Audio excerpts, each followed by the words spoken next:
Syederalun, Bupati Bogor Ade Yasin buka suara terkait dirinya menjadi tersangka kasus suap pengurusan laporan keuangan pemerintah Kabupaten Bogor tahun anggaran 2021.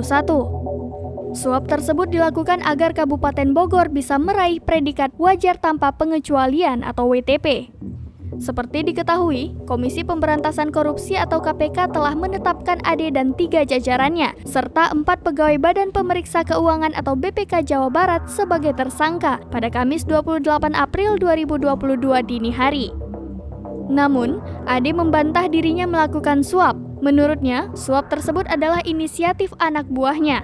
Ade mengatakan dipaksa untuk bertanggung jawab terhadap perbuatan anak buahnya. Ade bersama tersangka lainnya ditahan selama 20 hari pertama, terhitung sejak 27 April hingga 16 Mei 2022.